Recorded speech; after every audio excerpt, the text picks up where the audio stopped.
Welcome to LiveDaf, your online Daf Yomi Shir. Shalom Aleichem and welcome back to today's Daf Yomi. Zevachim Tzadi Vav. We are holding Tzadi Vav Amud Aleph. It's 6 lines from the top. Ella Hoda Amar. Rav Nachman Amar Rabba Ba'avu. Okay, so this is one last question that pertains to the previous discussion, where we learned that even a kli cheres, if it's properly burnt out, okay, like an oven, you turn on the self-clean cycle and it's good. Even if it's a kli cheres, the Gemara learns that you can clean it out, burn it out from any residue embedded in the walls, and it's cleaned up. So how do you explain the halacha? Elohad Amar Rav Nachman, Amar Rabba Ravu. The tanur shel migdal shomatechas hayav. You should know that the oven that they had in the Beis Hamikdash, shomatechas hav, was made of metal, presumably because of the residue absorbed, which get absorbed in the walls of the oven, carbon materials which might become nicer. So to avoid that issue, it was made of metal. What's the issue? Ni'avad de cheres, the seikum bifnimu. Make it of cheres, and on occasion just burn it out. As we learned yesterday, by an oven, we can be confident that it will be done properly, on the highest temperature, because that's what the oven is built for. It's made to have the hesek mibifnim, the fires within it. Just burn it out. The answer is like this. The reason for metal is unrelated to cleansing, to extractions, to koshering. Rather, it's because the oven had to qualify as a kli sharis, because it was used in preparing carbon material. And a kli sharis must be made of metal. We have these breads, which were of course baked in this oven, and became kaddish in that tanur. Rashi explains that the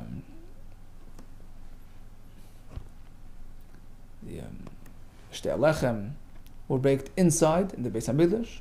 Brings the Gemara Menachos, the tanur mekadeshlu.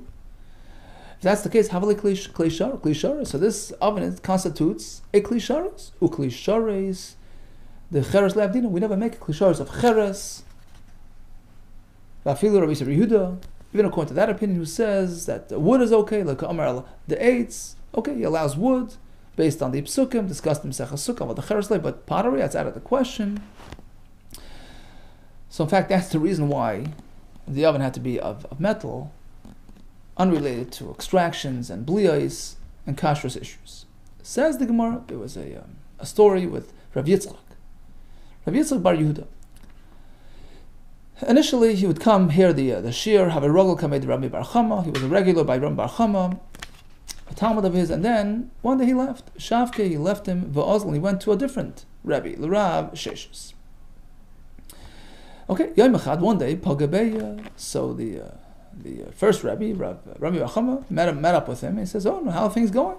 Amalei says to his former talmud, "Why'd you leave me to go to better pastures?" And he employed a saying that they, haughty people, they try to hang out, among the big wigs, rub shoulders with the big, the high windows. Al kafta, nakta. There's a saying, the duke grabbed hold of my hand, reicha asila liyan.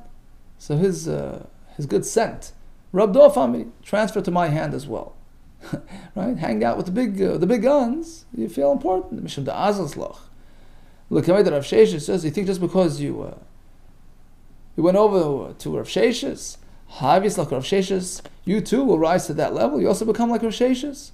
Amar Leis, he says, no, unrelated. Love. That's not. Wasn't my intention. I wasn't trying to pump myself up. Mishamachi. The reason why I transferred was as follows. I felt it would benefit my learning. Mar. You, whenever I would ask you something, partially misvara, you would respond with logic. But if I would discover a brisa, which contains, opposing information, it would refute your answer. So it was always sort of, pending. However, if Sheshes, he's so well versed in the Braises, whatever he says is fully grounded, and I can be confident that, whenever I ask him something, he responds to me with a source from a Braisa. So at worst case, even if I find an opposing Braisa, okay, big deal. Even if I find another one that opposes that one, at most it's 1 against 1. It's a Braisa against a Braisa. Okay, so he followed one Braisa, it's his choice. But that's why. That was the only reason why I left. Please don't take it, Amrullah, Surun Bacham responded, okay, I'll take up the challenge. Please ask me something today. And whenever I answer you, I bet you'll find it in the Braisa as well. Please ask me a question. I'll give you a logical response, but trust me, you'll find it in a Braisa as well. So although I can't really quote you the Braisa verbatim, but my response will be consistent with a Braisa. Okay, so he says, let's go. I have a question for you. We learned in Zevachim, right, that the pot in which they prepared korban material must undergo marika ushtifa. Okay, here's a question. Let's say they only use part of the pot. So you have a big pan. In the corner, you have a piece of meat on the sitting on the fire, and the rest of the pan is on the side, off to the side, off the fire. Marika ushtifa applies to the entire entity or just to that corner? Okay, bishal b'mitzvah sakli. Only part of the kli was used for cooking. Toan marika ushtifa. Does the entire kli need marika ushtifa or ain't toan or not? Amrullah, he says, I think ain't toan. No, you don't have to do the rest. How do I know? Because I'm going to compare this halacha to the halacha of the dam chatas, the landed on a beged, and kibbutz is only applicable to that corner. Must be spot washed, spot cleaned. And likewise, marika ushtifa presumably only applies to that corner. Midav azah, like the azah of the blood. That was his answer. So Rav Yitzchak responded, 1 second, but there's a Braisa which seems to say otherwise. Sorry, but I didn't find the Braisa like you. You told me that whatever the answer will be, you'll find the Braisa likewise. I haven't discovered a Braisa like you. Okay, I haven't found the source for this. Amalesi says, okay, but it still seems correct. Mistavra. It's a svara kebeged, that the pot is like the beged. Right? Just like the beged doesn't need to be totally washed, only that corner, which has the blood stain. Ma beged einaton kibbutz ella makim adam. Presumably the kli as well. Af kli einaton marika ushtifa, only that corner el makim bishul. Because the psukim go hand in hand. It's all one chain of halachas. He says, how could you compare the cooking to the stain on the beged? Midam, how do you compare? Dam lemefapea. Blood doesn't spread. There's no heat transporting it throughout the beged. It stays in that corner. But bishul, spreads the heat, spreads the material throughout the entire wall of the kli. Perhaps you have to properly clean the whole kli. Furthermore, we have a Braisa which actually says that you must do it to the entire kli. Here goes. The Braisa compares the halacha of kibbutz by dam to the halacha of marika ushtifa by the kli. And sort of, puts one against the other. We find elements by the hazah that's not found by the marika ushtifa, and vice versa. Chaymer, we find stringencies by hazah. They don't find marika ushtifa. And same the opposite. Chaymer marika ushtifa that you don't find by hazah. For instance, chaymer be'azah. What are the elements found in hazah not found by the other one? Shazah yeshlam chatoras hachitzonos, chatoras hapnimiyos. The hazah applies to blood from an external chatas, which is edible chatas, and likewise an internal chatas, not meant to be eaten. It applies to blood even before zrika. The landed on a beged, kibbutz is applicable. As opposed to marika ushtifa. Marika ushtifa, it only applies to edible karbanos. It only applies to basar after zrika, which is available for consumption. So there's two advantages that dam has over the pot. And likewise, chaymer, we have strictnesses found by marika ushtifa over the blood. Marika ushtifa ne'eges bein b'kachim kadashim, bein b'kachim kal. It applies to both classes of karbanos, as opposed to dam chatas, which is only by a chatas, right? Kachim kadashim.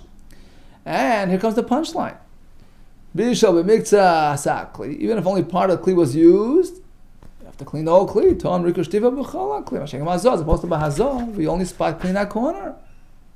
So clearly, You have to do a full job. Amalei says you're right. Tanya, if you found a brisa that opposes my response, Tanya, okay, we'll follow it. Done is done. So now comes the why. Why? So I understand that the heat molecules spread throughout the kli, so you have to properly wash it. But who says you have to apply the very specific Merika or Shtifa model to the entire kli? If only part of it was used. What's the source in the pasuk? What time am I? Omar Kra, the pasuk says, "V'im bikli nacheshes b'shalom." Bikli means only part of the kli, because by the breakage of the kli cheres it says ukli cheres. It doesn't say bikli. Here it says v'im bikli nacheshes, which indicates that even part of the kli. V'im bikli nacheshes b'shalom. We learned Rafilu, even if you only cooked using b'miktzah kli, part of the kli. The entire kli is like one entity and has to be completely processed. Apply Merika Ushtifa. Okay, so bottom line is, we have the whole story with the Talmud that went from Rabbi Barchamet to Rav Sheshes. Ultimately, he had a question. The conclusion was, yep, Bishul b'miktzas kli, the whole kli needs Merika Ushtifa. Continues the Gemara. This applies to all types of karbonos whose basar was cooked in these pots. Echad kadosh kadoshim, echad kachim kalim. That is the shita of the Tanakama, whereas Reb Shimon says only kachim kadoshim and not kachim kalim. Tana Rabbanan, we learned in a brayso. The pasuk says chatas, indicating that merika ushtifa applies strictly to a utensil used in preparation of the chatas meat. Ainly ela chatas. So far, only chatas. What about other karbonos? Kol kadoshim inayin. How do we know what happens when the pots were used in preparation of other karbonos? How do we know that they too require this procedure? Talmud Leimar, kodesh kadoshim hi. So that's in the next pasuk. It says kol zachar b'keihanam yichal oisa. Kodesh kadoshim hi, to cover all types, all levels of karbonos, whether it's kadosh kadashim, the highest level, or even kachim kalim. Okay, so from covering all karbonos, perhaps truma as well. You have to do merika shtifa to a pot used in preparation of truma material. Talmud Leimar, we have a limiting term, a miyut, oisa, only this, prat truma, and this excludes truma. Divrei Rabbi Yehuda. Rabbi Shimon disagrees. He says it applies strictly to kodesh kadashim only. Well, as per the pasuk, right? It says kodesh kadoshim hi, only that. Reb Shimon Omer kodesh kadoshim, only they are tu'unin, require meriko shtifa, but kachim kalim, no, einon tu'unin meriko shtifa. Tichsiv, look at the pasuk, kodesh kadoshim. We learn from here, kodesh kadoshim, karbonos on the highest level in, yep, they're in, but kachim kalim, no, lie, they're out. Now, it would seem from face value of the pasuk that in fact the pasuk is only applying to Kadosh Kadashim. So why does Rabbi Yehuda in fact cover Kachim Kalim as well? My time with Rabbi Yehuda. The answer is because he holds that if it were so, if indeed the pasuk means literally only Kadosh Kadashim on the highest level, so why Isa? Right? Isa was coming to be Mimayit, to exclude, to push out Truma. Well, it goes without, obviously, if even Kachim Kalim are out, certainly Truma, which is not even a carbon. The very fact that the Torah requires Oisa, has to say Oisa, to rule out, to push out Truma, what does that tell us? That everything else, all other karbanos, whether Kadosh Kadashim or Kachim Kalim are in. My time with Rabbi Yehuda, mid Istrich, Oisa lam uti Truma, the fact that we need Oisa to exclude Truma tells you, Machlal, apparently, the Kachim Kalim, yes, they do require Tu'unin Rikushtif. Reb Shimon, what does he do with this argument? He tells you, no, Isa, the word Isa is not coming to rule out Truma, because if it were so, Rabbi Yehuda would be right. Kedam Rina is coming for a totally different point, as we had back on Tzad Gimel, regarding excluding the Dam Chatas, which became puzzle. Okay, it's the end of the day. Which materials require Meriko Shtifa? So if it was a pot used in preparation of Kachim and Kachim Kalim, according to Tanakama, according to Rabbi Yehuda, according to Reb Shimon, Kadashim only. Now, all agree that Truma is not included. How could that be? Basically, what you're saying is that you're not concerned about, truma residue embedded in the walls of a kli. So even if you're going to use that kli, and ultimately some of that flavor, that taste, will be exuded into the cooked, new cooked food, you're not concerned. So basically, you don't need to do hag'ala, extraction by way of boiling water, on a kli that was used for truma. Utruma loibaya shtifa marika v'atan. You have a brisa that actually, right, like every Jewish home, we have a melchig aside with melchig pots, a fleishig aside with fleishig pots. You can't mix and match, right? There is a bliais. We have those, we have the embedded residue in the walls of the kli, right? As per the brisa, v'atanya getera, you have a pot shabisha babasar, in which he cooked meat. You can't use it for milk, and if he does, if he did use it for milk, nice and tam. What's the status of the milk? Well, it depends how much meat there's left in the. If we can estimate that there's enough, flavor coming out of those walls and into the new material, enough to give it a flavor, enough to be felt, to be discernible, then you're running into problems. The same with truma, which is only meant to be consumed by a kohen. A pot that was used for truma, it shouldn't be used further for chulin, ordinary foods, for a ordinary yid. If he did it, b'neis and tam, if there was a truma flavor in there, you're in trouble. So how could we say that a truma pot is exempt from Riko Shtifa? Amar Abaye. No, we're not talking about plain, standard, conventional hag'ala, of course. Every kli that has some problematic blia in the walls must be expelled, right, by way of hag'ala. That's not really relating to our sugya. We're not talking about standard hag'ala. When we speak about the halacha of Merika Shtifa, it's a special, unique halacha, applicable only to pots used in preparation of karbanos. It involves an extra rinse of cold. It's a whole system. Amar Abaye letzricha. It's only needed as follows. Meaning, of course, if you're trying to purge truma off the walls, of course you have to do hag'ala. But there are 3 leniencies that would apply to a standard hag'ala, as opposed to the upgraded, enhanced, hag'ala / Meriko Shtifa that we're talking about today. So truma requires standard hag'ala, but not the enhanced Meriko Shtifa procedure. It's needed as follows. Ella l'kamamar, as we learned, bisha b'mixas kli. Toin Meriko Shtifa kalakli. We learned that even if only part of the pot was used, you have to treat the entire kli, and that's only regarding Meriko Shtifa. Truma leitzarach.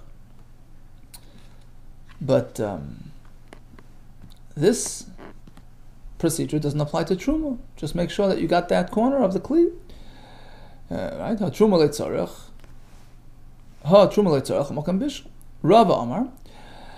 Second difference would be leitzricha el amar mar.